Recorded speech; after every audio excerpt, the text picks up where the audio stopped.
And welcome to Tackle the Board. My name is Chris Exusion. You can find me at Chris Ebom on Twitter. And that's Russ Reese, the Vegas Lion Reader. It is week 7, Russ, with college football. What is going on?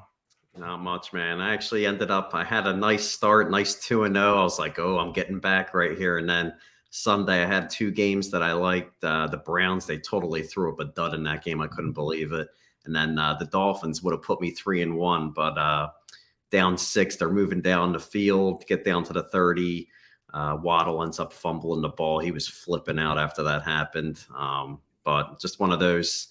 It's just how the NFL is. You're just going to keep having turnovers. That's going to determine basically if you win or lose. And it seems like that's how the story of the season's been. You see all these games like these punt blocks. I've been seeing a ton of punt blocks in all these games. It's been getting really wild this season. So definitely special teams has definitely been coming into play this season.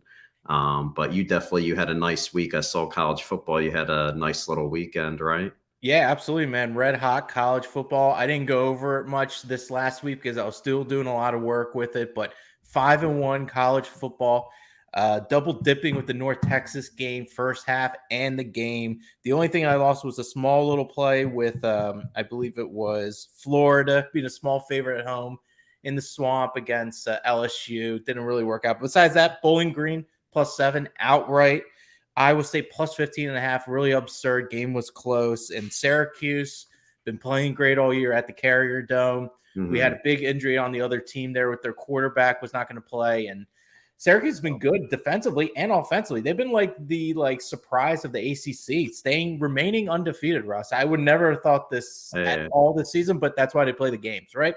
Oh, yeah. The ACC is just a total mess. Like they say all these guys are like great quarterbacks, like Van Dyke and everything, and now Miami sucks. And then Armstrong for Virginia was supposed to be the second best quarterback, and now they're not even winning. So the ACC, if you just bet underdogs, probably every year you would just be cashing because the conference just gets take out Clemson, who usually is the big dog, but all the other teams facing each other, it seems like they always upset each other in high-scoring games. Yeah, absolutely, man. Unless like Virginia Tech's absolutely fucking terrible. Oh, gosh, terrible. When you have Miami being like almost a 10-point favorite and well, actually, I stand correct. They didn't even cover that game. They got the back door of Virginia Tech. Pretty much what I was talking about on picks wise that they shouldn't. I actually wrote up that game, Miami and Virginia Tech. And there's no way that Miami should be even close to a 10-point favorite to anybody in the entire country, let alone shitty Virginia Tech. And they ended up covering at the end. So that was good there. But, Russ, we have a new week, NFL, week 7. We're moving along, Russ. We're getting to almost the middle of the season. We're almost getting there. And we got some surprises. We got the Birds undefeated, Eagles flying high, bye week for them. Bills looking really good, getting some, playing well against KC. And, yeah, I mean, we got some, there's been some bad games. Don't get me wrong. We had that Denver Chargers game. Yeah, I mean, the games that we have been, I remember last week talking about the games, and now that I think about it, we were pretty much on a lot of the winners picking all the games. So that's what we want to do, discuss every single game, and hopefully it helps all the people out there make some money as well. Absolutely, man. If you guys have any questions, you want to comment, anything, by all means, hit us up. We'll talk about games, whatever questions you have. We're just going to get into it right now. Thursday night, we got the Saints at the Cardinals. Cardinals are a 1-point favorite, Russ. The over-under 44.5. Yeah, I'm going to go with the Saints here. Looks like a battle of the 2-4 teams here. So it seems like whoever loses this game is probably going to be out of the playoffs here. Saints have been playing well, and that's even with having all those big injuries throughout the season so far. So it just shows you that the team is much deeper in talent. It seems like they should be getting some of the receivers back. At least Olave was concussion protocol. Olave should be good to go. Okay, so yeah, he should definitely be back. So definitely going to get some weapons back on the team, and possibly Winston should be back for this game too as well. I could see him coming back for this game. And Cardinals, they're just the team that I don't trust when they're a favorite. I like taking them as dogs, but not as a favorite. Cardinals, they're 1-7 against the spread in their last 8 games as a favorite of 7 points or less. So definitely a nice little trend there. And that's the past 2 seasons with that trend. So I'll take the Saints here with the +1. Yeah, and Mitch checking, he said, so disappointed no Carson Wentz bets this week. He got his win. Russ can recover the bye week. Yeah, dude. You beat those Bears, man. Now we don't have to take them the rest of the season, Mitch. Don't worry. And hopefully didn't parlay it with Carson Wentz over passing yards. I don't think he even hit 100 passes. No, I don't think he did. And I think that's pretty crazy that he won throwing under 100 yards. So that's outrageous.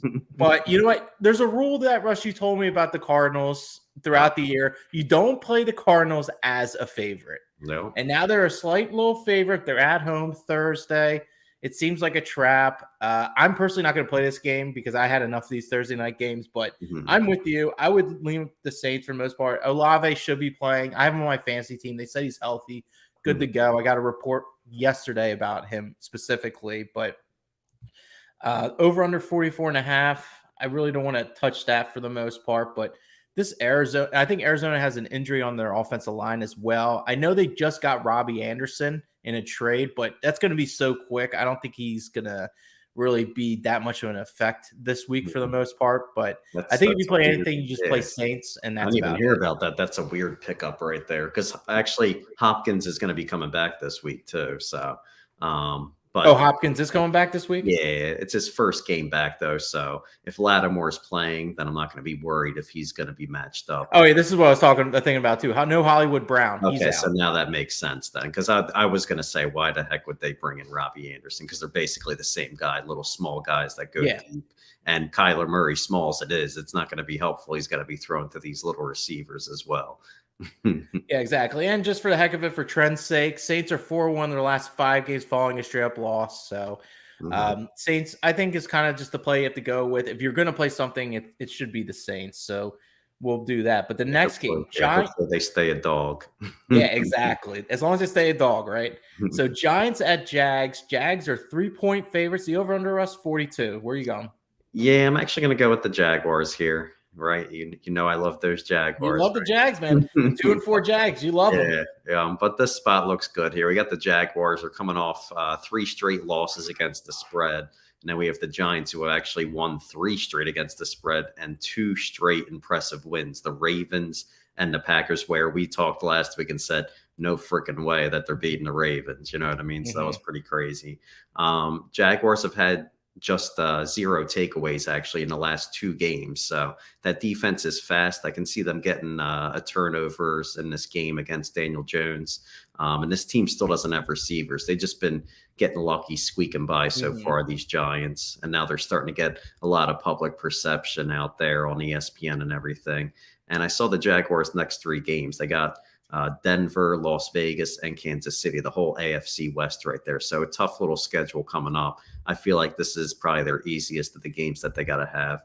I think they'll win a close one by like 4 points, 21-17. Jaguars win the game. Yeah, Russ, we talk about things every week. I got reminded on Twitter. I'm very upset. My things with the Jags, I said I'm going to do this the entire year. I forgot. No. Trevor Lawrence finally did it last week. He ran for 2 touchdowns. Family life gets busy. You have field hockey games.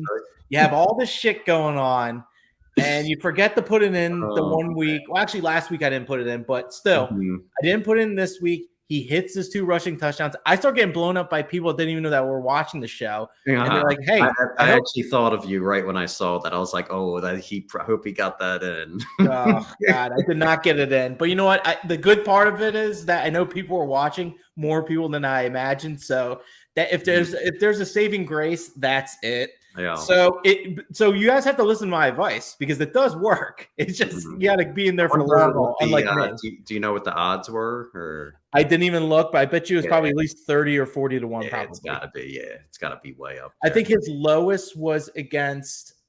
Did they play the Colts last week? Yes. Yep. No, his lowest was against Houston. He was at 22 to 1, which I never saw. Okay. But there was no touchdowns. Yeah, I could see 30. But he was probably around like 40 to 1 probably. But it hit.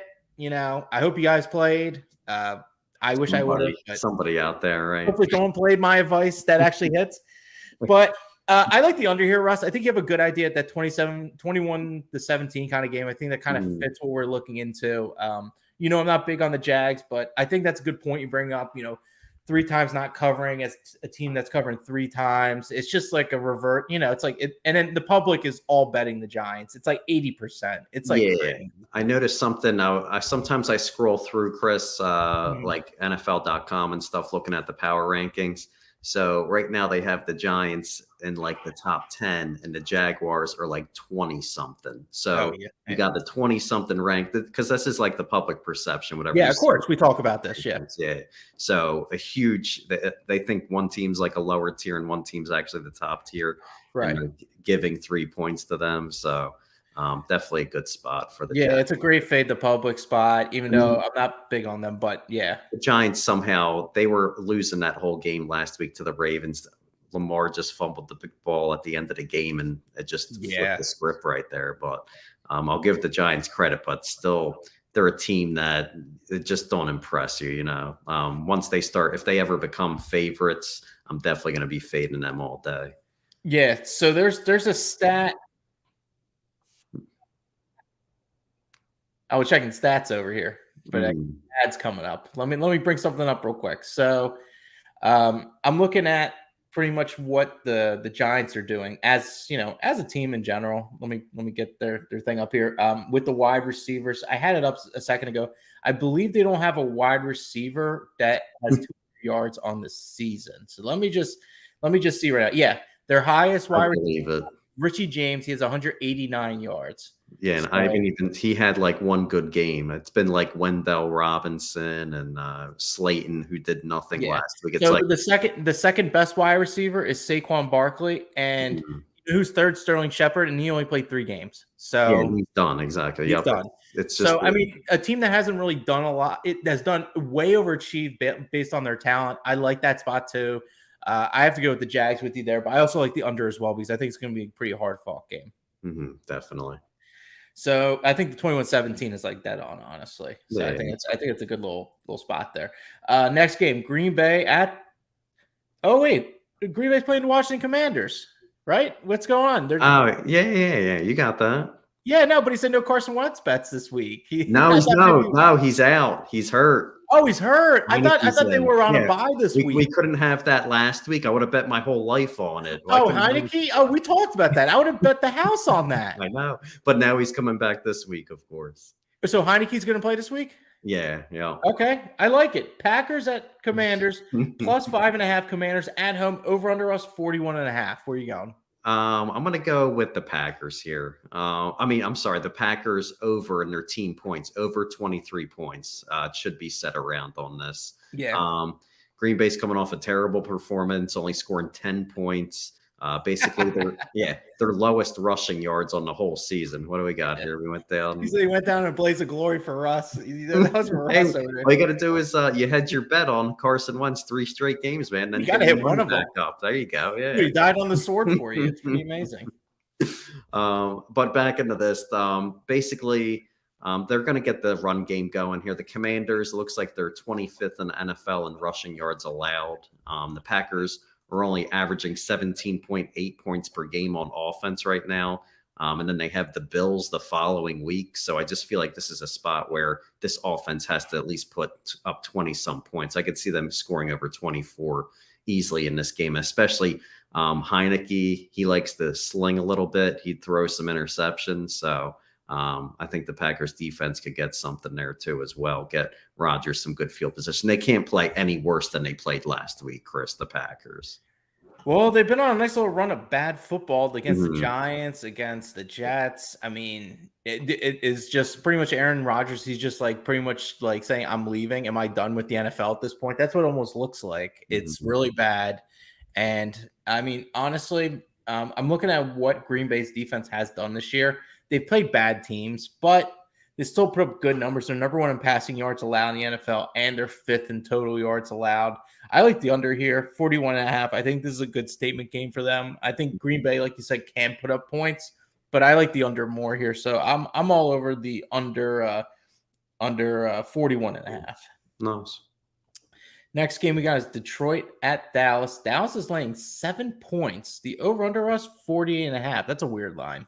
Yeah. Looks like this is the game Dak's coming back, but it doesn't concern me. I'm actually going to go with the Lions here. They're coming off couple weeks ago they had the bye, and then 2 weeks ago they got embarrassed, losing 29-0 to the Patriots. But they had a ton of those injuries in those past couple games. So coming off that bye, and then Swift should be back for this game to get the offense going again. Cowboys defense has looked really good, but they're all against teams with actually bad offensive lines. Like you saw how the Cowboys still have a really good defense, but I'm saying like they're human against good offensive lines, as you saw last week. Micah Parsons got gobbled up. Yeah, you just have to have a nice game plan. The Lions have a good offensive line. So if the Cowboys come into this sleeping after the night game against the Eagles and think it's just going to be easy, I don't think so. I think the offensive line of the Lions can surprise them and pound the rock in this game and at least keep the game close. I could see, even if the Cowboys win, I could see it being like 27-21. And I talked about the thing about Dak. If he hasn't practiced or whatever, so this is like his first week coming back. If he gets forced into just playing in the game, he's not going to be throwing like deep balls all over the place. So I could see him getting 27 max. I don't see them running up the score or anything in this game. I think they'll also run the ball as well. So I think they'll keep it close, like a 27-21 type of game. Yeah, I mean, I'm not. Dak looked really bad his first game. He couldn't even hit a wide receiver. I've talked about him multiple times on the show, and I really love the over here. I think a key stat here is the rush defense of Detroit. They're the worst in rushing yards allowed in the NFL. We know the Cowboys, they are a run-first team. Tony Pollard should run wild on this team. I think you can see a good game from Zeke as well. And I think that'll open up things for Dak Prescott. I think points will be scored. I agree with what you said with the Lions being able to put up points. And I love the fact that they got shut out right before the bye week. I think that's great. If you're looking at what they did previously, I mean, they scored 45 points. They scored 24. They scored 36, 35. I mean, they're scoring garbage points. Like, they don't stop. If they're getting killed, they will not stop, and they'll try to keep on scoring. It's not like they just like lay down and die. They keep trying to score. I love this over nice. 40.5. It's in, remember I talked about they play all their games in domes, and then the only game they did bad was the shutout game where they were outside of a dome. So correct, and we're in a dome once again. Yep. Now, so they'll be back in the dome here against the Cowboys. So that's a good absolutely. I love the over. I'm all over. I'm probably gonna lock it in tonight. Nice. The next game we got here is the Bucs at the Carolina Panthers. Panthers are getting 10.5 points at home. The over-under us is 40. Yeah, I'm going to take the Bucs here.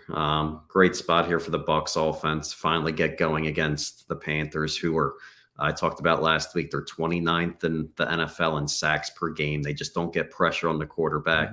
And Stafford threw a pick six in that game, and they still ended up covering the game. So I don't see Brady doesn't do pick sixes or anything bad like that.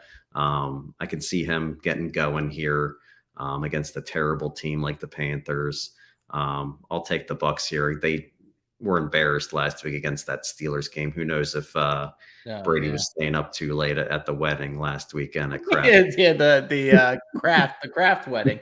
They're in football season. Come on, man. Yeah, exactly. So hopefully they get a little more focused up now that these guys are like at 500 basically, which you would never think. So these guys definitely got to take care of business. The Panthers, I just feel, are going to be one of the worst teams right now. All those teams that were supposed to be bad, they're all playing like the Seahawks, Jets. They're all playing a lot better than they should be this year. Panthers are that projected 7-win team that are probably just going to suck and probably win 4 or 5 games. They're trying to trade away talks about McCaffrey. Like that, all the negativity is starting with that Panthers team.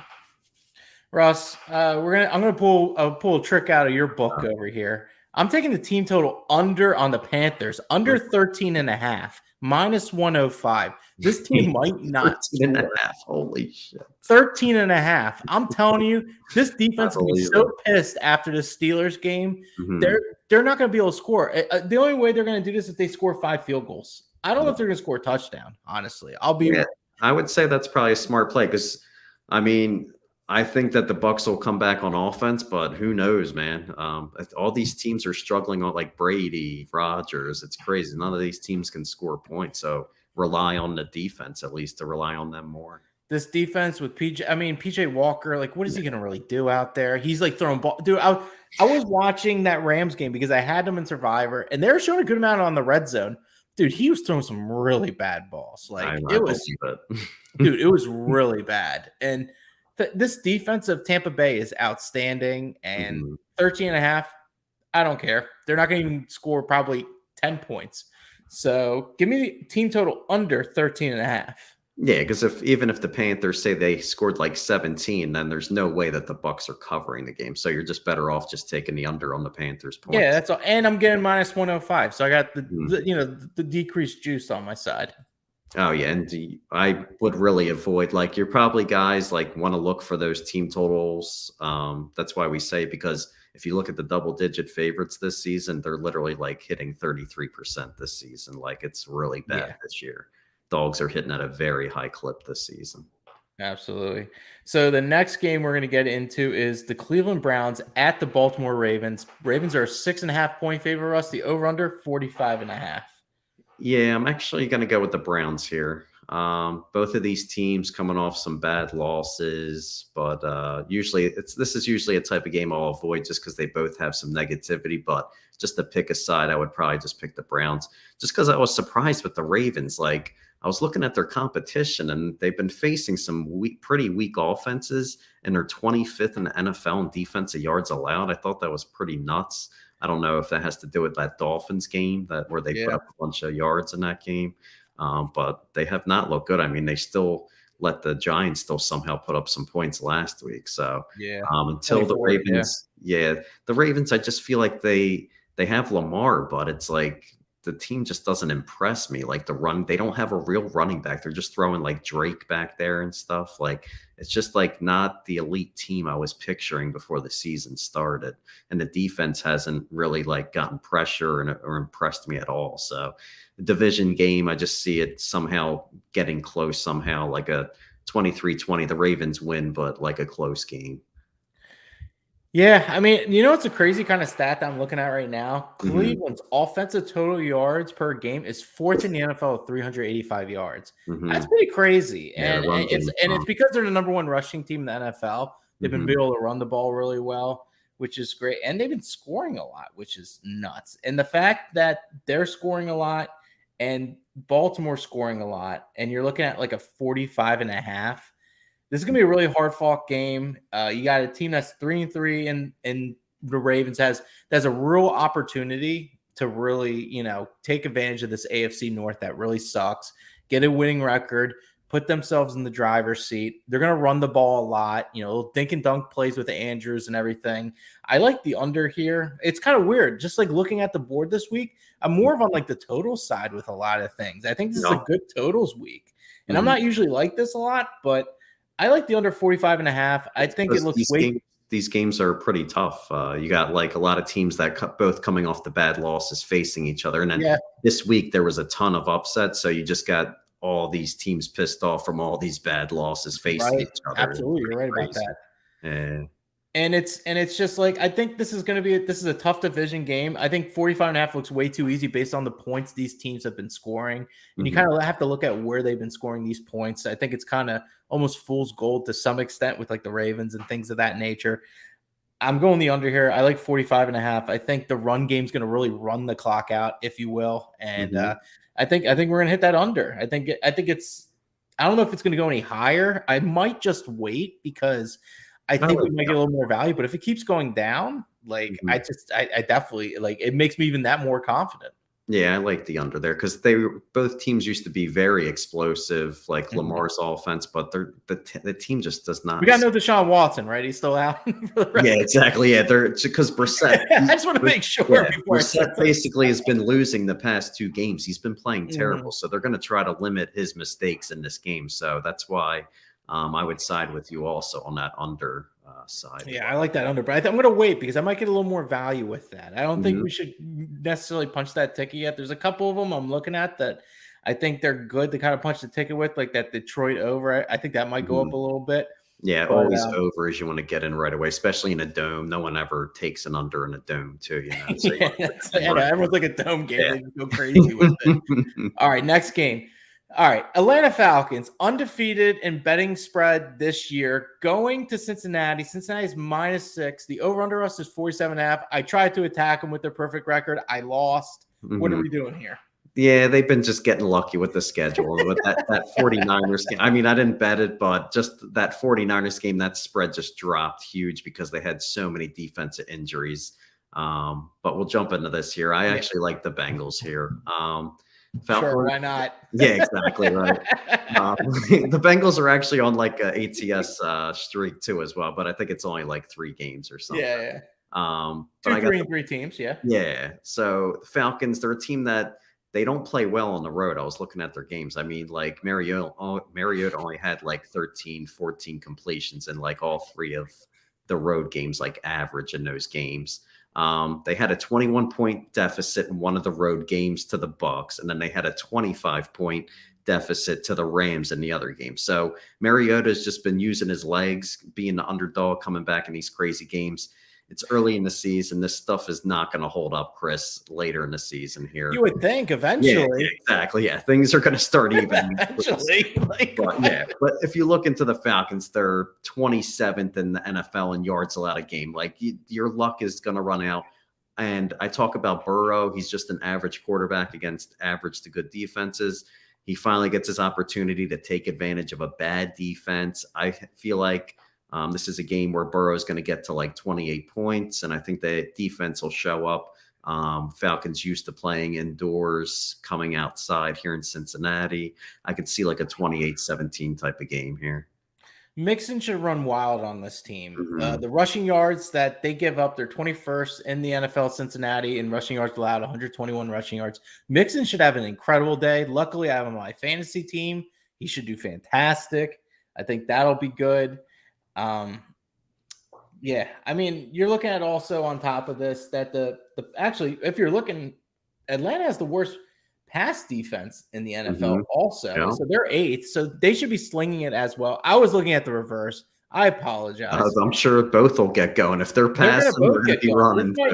This might be a kind of game where the over might hit here, honestly. 47.5, a little high for this game. You would think with like the non-big names, and Kyle Pitts is like, he finally scored a touchdown last week. He had a couple catches. This is a high over-under. Now that we're talking about, this is the beauty of Tackle the Board. We're breaking the game down. I like the over. I think Cincinnati could still cover this game. I think Cincinnati should really get a lot of points here. I think Jamar Chase should be fantastic here. Higgins is still playing, right? He's still working it, right? Sure, yeah. He should be back for this game, even if he was. I see nothing with Higgins on a report of anything. He's always had the questionable, so I didn't have the Bengals on my radar. He looks good there, so I don't see anything with him there. I'm with you. Screw it. They gotta lose some time against the spread. Give me the Bengals -6, and I like the over. Maybe you do a little reverse action. Have a little fun. Definitely. I think we can film Froggy. You want to leap? Let's do it. Indianapolis Colts at the Tennessee Titans. This is going to be a barn burner.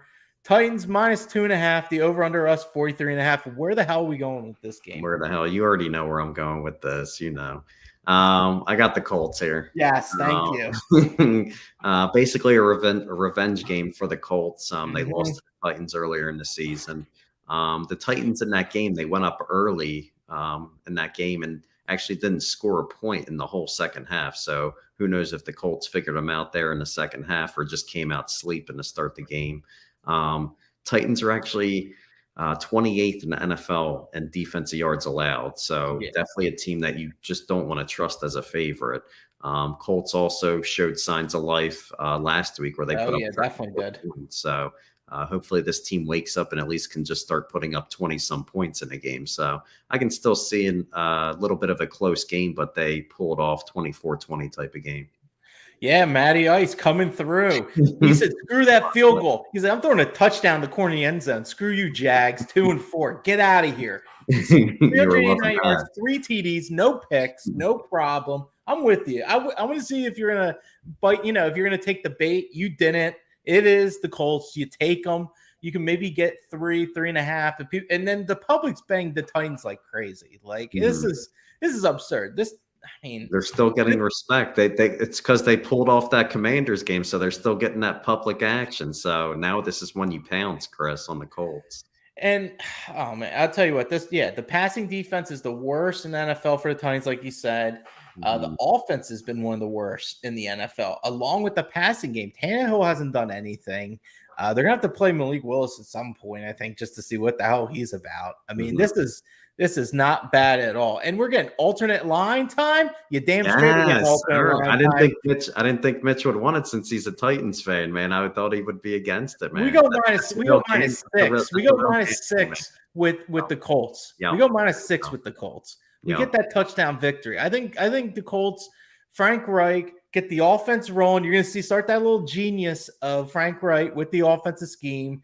Matty Ice is starting to get used to a little action here with the Colts. He took him a couple games to get acquainted to it. Now he's ready. Now he's rolling. No, I like that. Minus 6. You know what? I'm going to see. Is that on the board yet? Do we get those yet on the board? Yeah, you probably get like Russ, I got one question for you. Body bag game? Oh, it's going to be a body bag game. It's a potential body bag game. Winning by 10. I could see this game winning by 10. Yeah, we can get this in double digits. Russ, hit the sounder. This might be our body bag game. Hit the sounder. We both love this game. Yeah, that's right. I think the more we talk about it, I think it's a body bag game. Yeah, this spot is too good. I don't think we have the alternate lines out yet. Of course, it's a little too early because oh no, I stand corrected. We do have that. If you get at minus 10, you'll probably get it at like 2-1 or so Colts minus 6 is plus 226. Really, that big? Colts minus 6 plus 226. Colts minus 6 plus 226. Really? Oh, I'm sorry. I was in my head. I was thinking the Colts were minus 2.5. I'm sorry. No, it's not even. It's not even that. Yeah. If you're gonna, I would put in like a bigger type of bet than like bet it a little more than what you would have if you bet it at minus 9.5. You know what I mean? Yeah. With confidence. Well, if you're feeling froggy, you want to play minus 9.5. It's plus 334. You can do as many percentage. You can do a little 10% on that. I'm sure that's what Mitch does. He does a little smaller on the. Yeah, he's smart. If it's gonna hit, you're gonna hit. It's not like you're just gonna. The lines are never that close. It's gonna happen or it's not. So the minus 6, I think, is good there. The Titans, when they've been losing, it's been by a lot too. They got blown out by the. So at least you're not losing any juice if you're feeling froggy and you want to leap. Exactly. All right, let me see. What's the next game we got here? I had to check out that alternate line. I love it. We got alternate lines on Monday. This is great. What a time to be alive. No, definitely. All right, the so-called top 10 New York Jets at the Denver Broncos. Yikes, this is a terrible game. Minus 1.5. The over-under us, 39.5. Yeah, so I'm going with the Jets under 19.5 team points here. Looks like I had my notes. It was minus 3, and then I see it drop to minus 1.5, probably because of the Russell Wilson injury. So we got to see if he's even playing here in this game. So I don't know what's going on. Oh, that's a good point. Let me see if I see anything with that. Maybe you're better off they don't play. Yeah, this is. But that's why usually I take those under on the team because the Broncos defense, if Russell Wilson doesn't play and they're home, they're still a top 10 defense. So I feel like they'll shut the Jets offense down. And this is going to be one of those toilet bowl, ugly type of games. Probably like when you guys watch the Bears against Commanders. That's how I feel like this game's going to be. It's going to be like 17-16. That's why I'll just be more confident taking the Jets under in their points just because they've come off, 3 straight games winning as an underdog. So this is probably Zach Wilson's first time actually facing a top 10 defense too. So, and if you look at Zach Wilson's stats on the season, he hasn't done anything. He hasn't been that impressive. Yeah, the running game's just been carrying them. So, yeah, Bryce Hill, right? He's been really good. Yeah, so on the road, I mean, Bryce Hall. Yeah, I mean, you might get some value here on the Broncos. They could actually might cover this too. But I'm not, like I said, nope, I'm not betting the spread on this. I'm not even talking myself into betting Mark Rippon coming in or anything. Yeah, so Mark Rippon. Watch. Mark Rippon's going to have all these weapons. Be like, here, Russell, this is how it's done. Dude, he played for Boise. They've been explosive before with wideouts. Yep, it could happen, man. It could happen. So I'll take the under and even under for the game or just the under and 39.5. I think we're asking a lot there to go over that game. I think under is good. I would not be shocked now that the Jets are like top 10 power rankings by all the experts and everything. And now they're traveling to Denver.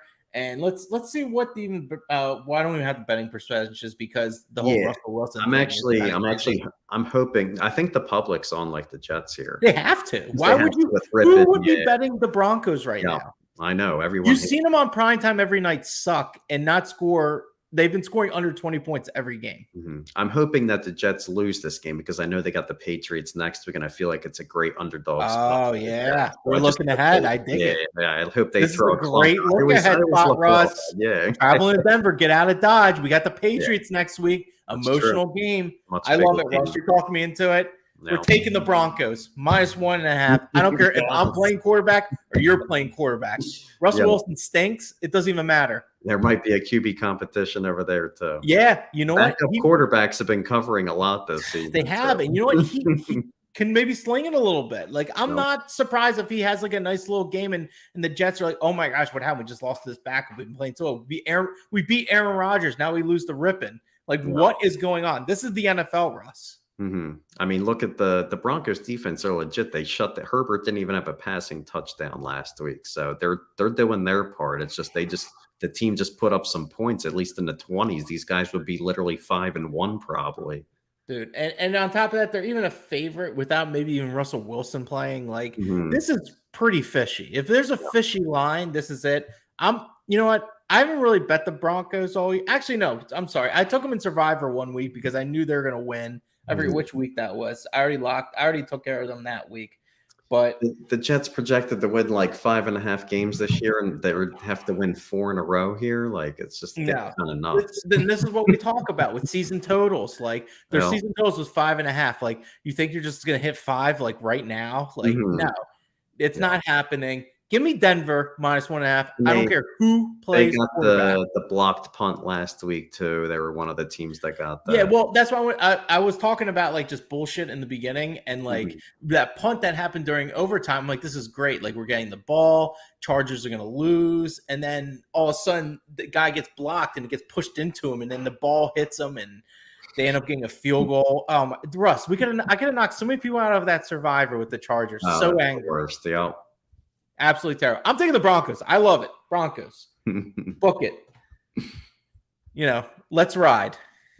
Oh, man. You got to do a more cornier one than that, man. Let's ride. Is that corny enough for you? Definitely. Okay, cool. Sounds good. Houston Texans at the Las Vegas Raiders. Raiders are laying 7. The over-under, Russ, 45.5. Yeah, I like the Raiders here. Both teams are coming off a bye here. Texans are coming off that outright winner, actually, as a +7 dog versus the Jaguars. Which I called. Exactly. Oh, yeah, I like that game, too. That was a great spot. But I remember, on the show, you called that out. That was great. Yeah, I called that out outright. Nice. But then we have the Raiders. They fell short to the Chiefs. They lost that game by 1 point. Seems like they've been falling short a lot of these games, but what's the record now? They're like 2-4 or something. These guys, it's just like a hungry game they have to have here. I feel like when good teams pay attention to bad teams, then they usually can cover the spread. They're not coming into this game sleeping or anything. So I can see a 27-17 type of game. Yeah, I think that's probably pretty close where you can see. I like the under 45.5. I'm looking at what the Raiders have done this season. I'm looking at what they have been in for the most part. They've been in mostly 50-point games, like over-unders in the 50s. You haven't seen too many of the 45s. They've been going over the total like crazy of late. I think this is a good spot. The Texans have been playing pretty tough for Lovie Smith for the most part defensively. I like the under here. I think this would be kind of just a sloppy game. This is your sloppy 4 o'clock. Like, why is this game on kind of thing? Like, God, like, you're not going to see it on the red zone. Like, it's just going to be like, you're going to almost forget the game's on. Yeah, both coming off a bye, too. It's an advantage for both the defense as well. Yeah. Las Vegas is 1-4. Houston's 1-3-1. It's just going to be a sloppy, terrible game. I like the under here. So, I don't think we need to talk about that much more. Under 45.5. Nice. Next game we got is Kansas City Chiefs at the 49ers. 49ers are getting 3 points at home. The over-under 40.5, Russ. Yeah, I'm going to go with the 49ers here. They had a bunch of guys go down last week in that upset loss to the Falcons we talked about. it seems like they're going to get some of these guys back. I heard Shanahan talk, and some guys got hurt in a game, but those guys are going to end up playing next week. Okay. And even after giving up 28 points last week, the 49ers are still first in the NFL in defensive yards allowed. So I feel like the 49ers, they always show up when like the public doubts them. So no one's really on the 49ers right now. So I feel like they always shock people whenever they get in these small underdog situations. So I'll take the better defense. And the Chiefs before the season, I always said like, yeah, they're not going to do as good as they're supposed to do. So, and I remember looking last year, the Chiefs against the top tier teams, they actually went like 50-50. It was like 3-3, something like that. And without Tyreek Hill this year, I just feel like they're not that team that can play against those top caliber defensive teams. I mean, they almost won that game against the Bills, but should have known like all those years that he dominated Josh Allen, that Josh Allen was going to finally get his last possession and win the game. And what happened? Mahomes got the ball at the end and he didn't have Tyreek Hill. I feel like we predicted that before the season even started, that type of situation is going to happen. Right. He's going to be screwed without Tyreek Hill. So again, I'll take the Niners plus the 3 here. Yeah, this is the toughest game on the board, honestly. This is a game I'm definitely not touching. I think it'll be fun to watch. Yeah, usually don't be good without a sweat for the most part. If I'm gonna take something, I think I just take. I don't know. I was kind of leaning KC, but I like what you're saying with San Fran. With a lot of their injuries that weren't as bad, they should be coming back. So I'm personally staying away. I don't have too much to say about this game personally, but yeah. Well, we're all with the 49ers. Why not? Home dog, right? And that's also a game that I would wait on too. Like certain type of games that I like a dog, I got to wait till the game shows up because you want to look into those defensive guys and make sure who's coming out there. Like Bosa, I want to make sure he's definitely the one that's coming back. You know, like a couple guys is fine, but once you start getting to like 3 guys on the defense, that's when it starts getting crazy. You don't want to mess with it. No. And the last 4:00 game, Seattle at the LA Chargers. Chargers are laying 6.5. The over under us is 51. Yeah, I'm going to take the over here. I feel like the Chargers are going to put up a lot of points in this game. And the Seahawks, I feel like they could just put up enough by getting some garbage points, keeping up with Herbert a little bit. And Herbert's coming off a game where I said he didn't have a touchdown pass last week. So, oh, God, he's going to go wild. Yeah, and I like to look at sometimes with fantasy. Sometimes I do DFS, Chris. I look at guys that are big underachievers on the season, and I saw Herbert. He's been underachieving big time for his fantasy points. So if you guys want to pounce, this seems like the game where he could probably put up like 3 to 4 passing touchdowns here, Chris. So even if you guys are betting props, I would take something like he could get 3 passing touchdowns or even his passing yards. I just feel like that. Yeah, that if you look up the Seahawks, I know they're bottom 5 in defense or whatever, defensive yards allowed. So yeah, Chargers, this has got to be a game where they're just going to put it on and put up like 30 some points, you know. So if you're looking at just like team total touch, those bets aren't out yet for like Herbert. Yeah, that's why I figured nothing's out. That's why. If you think he's going to throw 3 touchdowns anyway, you think that they're probably going to get 1 more just running it in general. The over 3.5 touchdowns at -105. I mean, that's some good value there. You're getting -105. You're getting a discount on the juice. Nice. I just have a hard time thinking that the Chargers could cover this game. Like I just know that Seattle's running the ball well. With with the new guy that's in there, everyone's been talking about him. I can't remember his freaking name. You remember his name? That running back? Walker. Walker. Yeah. Everyone's like, you got to pick him up for fantasy. Like, he's the guy. Like, this is all I was saying all week. I had Penny, so. Well, I had Penny too, and he got hurt. And he's out for the year, so I had to ditch his ass. But, yeah, I mean, it's so – I would go Seattle with the points. I think Geno Smith does enough to cover the game. I think Chargers win. I think it fits into your mold of the over that's going to hit because I think – both teams will do enough. I think there's a backdoor cover opportunity with the Seahawks here. If you like the Seahawks, then this is a game where I'm not taking it, but if you like the Seahawks, this is a game you would have to parlay with the over because I feel like there's no way the Chargers aren't getting their points. I think it all depends on the Seahawks how many points they put up. That's what you're basically betting on, and I feel like they have to put those high 20s to get that and then hit the Oh, over. they have to. Yeah, absolutely. With this defense. Yeah, those are always once you see those 50s with the underdog, those are always good spots to parlay. Yeah, absolutely. And for shits and giggles, if you want to just parlay the two over here, plus 6.5 and the over under 51.5, you get plus 285. So yeah, see, those are good odds still. So at least you're not paying the juice, and if they are going to cover, it's going to be an over game. So I love the breakdown there. I think that's fantastic. We got the next game over here. Let's see what we got. We're getting through it. We're going to Sunday night. Pittsburgh Steelers at the Miami Dolphins. The return of Tua. Tua and the Dolphins are laying 7 points. The over under rush 45. Yeah, I'm taking the Dolphins here. Dolphins, they've lost 3 straight now, and that's without Tua out there. Looks like he's going to be back this week. So I feel like it'll give the offense a little bit of a spark where, I mean, they did score like 42 points against the Ravens one game with Tua in there. So he's definitely making a difference. Yeah. And then the Steelers coming off the big win last week against the Bucs. This is just all in all just a bad spot for the Steelers here. And we talked about last week, they're missing all those cornerbacks, and somehow the Bucs just played like shit. So definitely has more to do with that Bucs offense and not the Steelers defense, which has guys out right now. And I remember the Dolphins, they love the blitz too. So I know Pickett got hurt. I don't know who's quarterbacking for this game, but either guy, if they're going to be blitzing a rookie or Trubisky in this game, I feel like there's going to be mistakes. These guys are going to end up having some turnovers. So I think the defense can force this to be a cover in this game. Another one where I see like a 27-17, like a 10-point win in this game.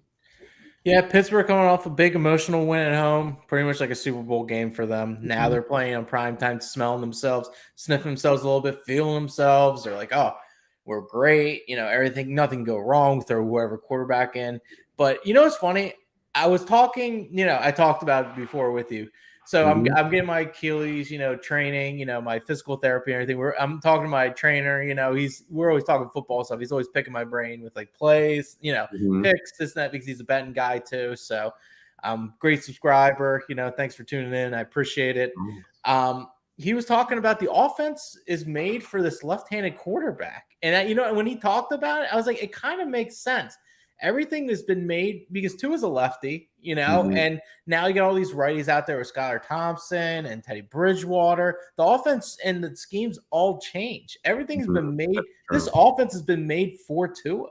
I mean, when you really think about it at the end of the day, and he came into this job, he's like, Tua's my guy. I got to build around him, and he's a lefty, so you have to, play the offense to a lefty for the most part. Now he's back. I think the vibes will be extremely high. I think Tyreek Hill goes off crazy. I think I'm right there with you. I love the Dolphins this game. I think 7. I think you're going to get some dumb money that comes in on the Steelers because of that Pittsburgh, outright winner for the most part. Let me see what we're at right now. We're at 51% with the Steelers right now. Like, that should never happen in this game. This is perfect for us. Absolutely love it. Dolphins all day, -7, no problem. Yeah, maybe they're switching of arms. Maybe Waddle would have been doing his crossing route the other way instead of fumbling. So maybe he would have the ball in the other hand. Exactly my point. Love the Dolphins here. Tua is playing Sunday night. We're going to see some fireworks by the Dolphins. It's going to be fun to watch. We might actually see some good points from a team from once on primetime. Definitely. All right, Monday night, Russ. Get excited. We got the Chicago Bears at the New England Patriots, the Bailey Zappi Patriots. Patriots are laying 8 points. The over-under, Russ, 40. What do you got here? Yeah, we're going to jump right into this. And I literally went back and forth in this game, but you said you like this game, so I'm just going to let you take over this one because I don't want to mess with it. And I'm going to let you run into this. And I think you got a body bag here. Absolutely, man. I mean, there's times where I look at teams and I'm like, well, they left points off the board. They'll get them next week. Justin Fields has just been, and I saw a stat that was saying that it's been more of the problem of Justin Fields getting sacked than the offensive line. The offensive line's been fine. It's been Justin Fields. He hasn't been able to get that ball out of his hands. He's been taking too long. There's been guys wide open. He hasn't been hitting. The problem's Justin Fields, and he's a big problem. The offense cannot move at all. New England's defense has been playing pretty solid. They won 38-15 against the Browns, who've been scoring tons of points, with all those yards and everything else, they shut them pretty much out. Shut out Detroit. Bailey Zappi has been fantastic these last 2 games. I'm absolutely ecstatic. I told you a couple weeks ago, Russ, I was like, Bailey Zappi needs to play. Brian Hoyer, what are you doing? Get him out of there. Get my boy in from Western Kentucky. Zoo, zoo, zoo. Bailey Zappi. Yards slinging all over the place. Having fun out there. Pick up football. No problem. A little QB controversy I feel like we're having a little bit here. Mac Jones getting knocked out. New England Patriots. He's getting bad vibes right now, I've been hearing, in the New England organization for the most part. Things haven't been really that great with him right now. And, Bailey Zappi, the dude can throw it. He threw for almost 60 touchdowns at Western Kentucky. The dude can throw. He could be a system guy. I'm not saying it's a Tom Brady thing, but I'm saying like he was a late pick. He had a lot of talent. Patriots finally got their guy. I'll be honest with you. I mean, I don't overreact about backups that often, but the dude can play, and he's proven it in his college career. He's slinging it at the right time. He's grooving it. This Bears defense, let's see what this Bears defense is doing. I'm going to see what they're doing. Maybe they're doing better than I thought. No. Okay, so their passing defense is pretty good. Passing defense pretty good. The rush defense has been really bad. So you're getting both ends of it. Belichick can adjust. He loves to run the ball. He loves to run the ball. And then you'll open up the passing for him as well. But I mean, I was looking at red over here for the passing yards, and I saw it's the Chicago's offense, which we already knew was bad. I think this line's high for a reason. Give me the Patriots here. I think they win by double digits. The Bears are in big trouble, man. There's nothing they can do on offense. And the Patriots defense is finally clicking. And we know Belichick's a defensive mind.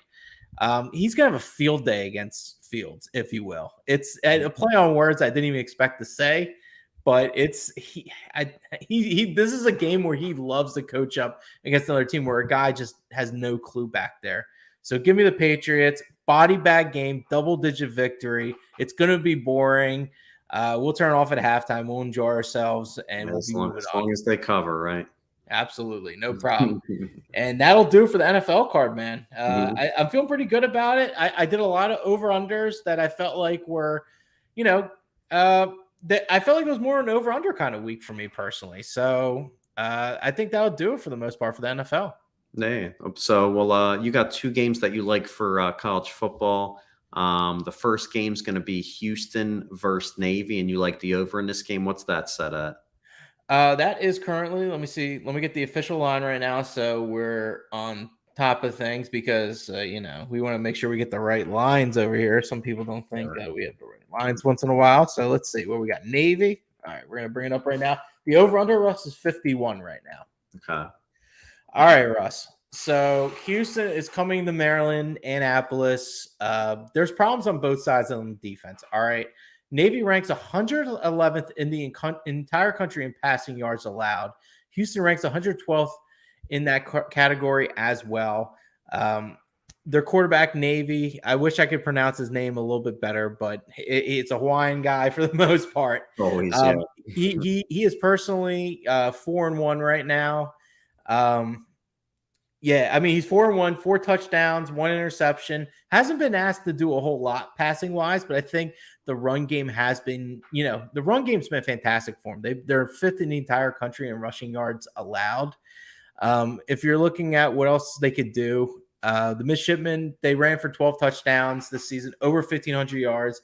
The offense has been clicking. The quarterback is a junior. He's got double revenge this week, so we know we're going to put up points there as well. The passing game will open up because of that dominant run game for the most part. Houston quarterback Clayton Tune been fantastic, throwing 12 touchdowns, over 1,500 yards. Nathan Odell has been fantastic on the outside, 6 touchdowns, averaging 12 yards reception. They've been throwing at will, so Navy will give up those yards and those points. And instead of running the ball, which they are already bad at in general, Navy shuts that down. So they're going to take away the run game completely. I think Tune's going to be throwing a lot this week, which means the clock's going to stop and big plays are going to happen. And when that happens, big plays happen and the clock stops. That means there's a lot of top opportunities to score points. I love the over here. The Cougars are 7-1 in the over in the last 8 games against a losing team. Navy is 2-4, so they can definitely put it on against teams that have underachieved this year. I love it here. I think both offenses fit perfectly against the defenses they're going against. Their weaknesses is their strengths. It's going to be perfect. And the over-under is only 51. I think it's perfect. Give me the over 51, Russ. All right, nice. And then you got one more play here. You got the Purdue at Wisconsin. The spread's -2. Who do you like here? Yeah, so two teams that pretty much did what they weren't supposed to do. Wisconsin, supposed to be fantastic. I had them for my over for my total for the seasons. Paul Chris gets fired because he can't run an offense properly. And honestly, the offensive line has sucked for Wisconsin, which is really rare. They were supposed to be elite. It was supposed to be plug and play. They lost guys last year, but they still had guys that were waiting in the backs that were supposed to be good. That's not the case. They currently rank 52nd in the country in rushing yards, which is horrible for the Badgers. And they've given up 14 sacks this year, which is a lot for a Wisconsin offensive line. Graham Mertz has been getting sacked constantly there. You look at what Wisconsin's done this year, all right? Lone wins. Illinois State, New Mexico State, and Northwestern. And by the way, Northwestern, Big Ten team, fucking sucks. They're horrible. Not impressive. And their stats, if you look at their stats individually this year, you're like, how are they this bad? The stats are good because they padded their stats against these terrible teams. Braylon Allen, one of the best running backs in the country, took advantage of this. He's averaging 7 yards a game with 5 touchdowns in those 3 games. I feel like that's very important. But you know what? The Boilermakers overachieving this year, playing fantastic, starting 5-2. This is a balanced offensive attack for us. Aiden Connell, the quarterback, has shined. He's a senior. I think that's very important. He's thrown for over 2,000 yards, 14 touchdowns. Devin Maccabee, he's been fantastic. The running back, he leads the team in rushing yards and rushing touchdowns with 5. Purdue's wins have been more impressive, Russ. They went to Minnesota this year, and a game that was a huge over-under game. They kept that score really low, and they were able to win that game outright. I was shocked they were going to win that game outright. And I actually was in Minnesota that week, believe it or not. Your Minnesota week. I was my Minnesota week, and I was in this great state of Minnesota that week as I was playing golf. And I went to look at, once the front 9 happened, we had to get our beers, for the back 9. Very important. We ran out of our booze and everything. So I'm looking at the screen, and I got all these Minnesota people, huge Minnesota fans, state of Minnesota, obviously. And they're looking, they just looked like they lost somebody. I'm like, oh, what's going on? I'm like, oh, are they losing? And it was like nobody was scoring. And that was like such a big surprise. Purdue's defense has been more impressive than I thought for the most part. But Purdue hasn't beat Wisconsin in over 10 years. And to say that revenge is on their mind is a complete understatement, Russ. Wisconsin on the decline, Boilermakers clicking on all cylinders. History has really shown that the visiting team in this series is 7-0 against the spread.